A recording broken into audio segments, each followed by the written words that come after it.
There's a strange thing happening in millions of conversations right now, and almost nobody is talking about it. People are starting to trust a machine's words more than a human's. Not because the machine is right more often, not because it has proof, just because of how it sounds. Ask a friend a hard question and you'll get hesitation, a pause, a half answer hedged with I think or probably. Ask an AI the same question and you get something smoother, confident, direct, no stammer, no defensiveness, no eye contact to avoid. And somewhere in our brains, that smoothness gets quietly translated into one word, honest. It isn't, but it feels that way. And once you see why, you start noticing it everywhere. Think about the last time you got a suspicious text message, a sales pitch, or an awkward apology from a coworker. You weren't just listening to the words. You were scanning for something underneath them. A stutter, a strange pause, eyes that wouldn't hold still, a story that kept changing. Humans evolved this skill because for most of history, the biggest threats came from other humans. Reading hesitation was reading danger. It's why police interrogation training still spends hours on things like inconsistent timelines and shifting body language. Because for as long as we've been lying to each other, we've been building tools to catch it. But AI doesn't hesitate. It has no ego to protect, no story to keep straight, no fear of being caught in a lie. So all those ancient alarm bells we rely on to catch dishonesty simply never go off. Not because the AI is being truthful, but because it isn't built to leak the signals we've spent thousands of years learning to detect. This is where the investigation really starts, because researchers have been circling this exact effect for years, long before chatbots existed. It's called the fluency effect, the finding that the easier something is to process, the more true it feels to us. Studies on this go back decades, testing things as simple as font choice. The same sentence, printed in a clean, easy-to-read font versus a cluttered one, gets rated as more believable in the clean font, even though nothing about the actual claim changed.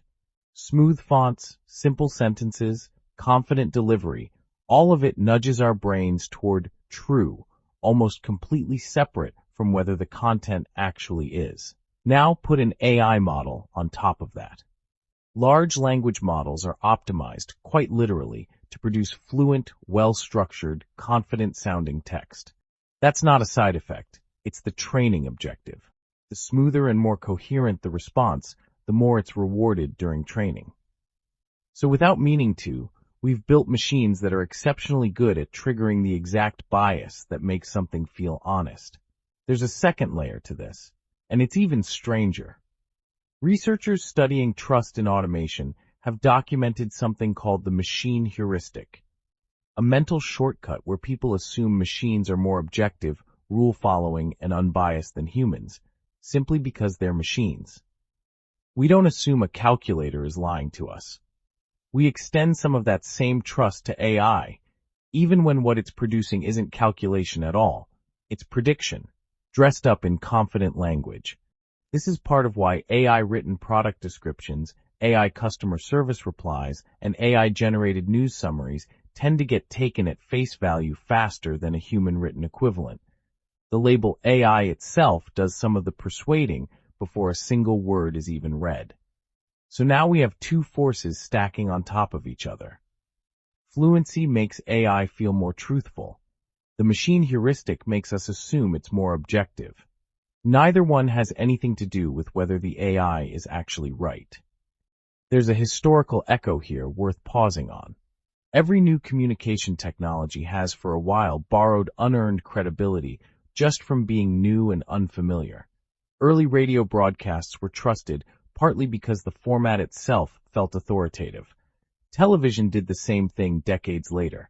Each time, audiences eventually learned to separate the medium from the message. AI is simply the newest version of that same lag. Here's where it gets uncomfortable. This isn't an accident anyone is fixing. It's an incentive. Every company building conversational AI is optimizing for engagement, retention, and trust. Because trust is what keeps you coming back to ask it more questions instead of a search engine, a coworker, or a competitor's product. An AI that hedges, says, "I'm not sure," or sounds uncertain, gets rated lower by users in testing. An AI that sounds confident, even when it's wrong, tends to get rated as more helpful. So the systems get shaped, session after session, toward confident-sounding output, whether or not confidence is warranted. This is the same incentive that shaped countless persuasion tools before AI ever existed, from confident salespeople to trust us branding, except now it's baked directly into the architecture of something billions of people are talking to every day, treating as a friend, a therapist, a tutor, a fact-checker. And unlike a human liar, an AI's confident tone doesn't correlate with its accuracy. It can be completely wrong about a fact and describe it with the exact same fluent, steady cadence as when it's completely right. There's no tell, no tightening voice, no shifting eyes. This is the exact mechanism behind what researchers now call AI hallucinations, confidently stated information with no real basis. And it's precisely because the confidence is manufactured independently of the accuracy that these errors are so easy to miss. So if fluency isn't a reliable signal anymore, what actually is? Start by separating how something is said from what evidence backs it up. When an AI gives you an answer, ask what it's actually basing that on, and notice if you can't tell. That gap is worth more suspicion than any stutter ever was. Treat confident tone as neutral information, not as evidence. For anything that actually matters, a medical detail, a legal question, a fact you're going to repeat to someone else, cross-check it against an independent source before you use it. And watch for a subtler trap. The more naturally a conversation flows, the harder this all gets to remember. It's easy to stay skeptical of a single answer. It's much harder to stay skeptical through 10 smooth, back-and-forth exchanges that all sound equally certain. Maybe the simplest shift is this. Stop treating fluency as proof. It never was, even with humans. We've just never had to be quite this deliberate about it before, because human dishonesty used to come with better warning signs. What's actually happening here isn't that AI is dishonest. It's that we're using the wrong instrument to measure its honesty, one built for a world of nervous eyes and shaky voices, applied to something that has neither. The machines aren't lying to us, but the part of our brain built to catch liars was never built for something that can't lie the way we do. And until we build new instincts for that, the smoothest voice in the room will keep winning our trust, whether it's earned it or not. If you enjoy uncovering the hidden psychology behind the internet, consider subscribing to this channel. Every week, we investigate another system hiding in plain sight.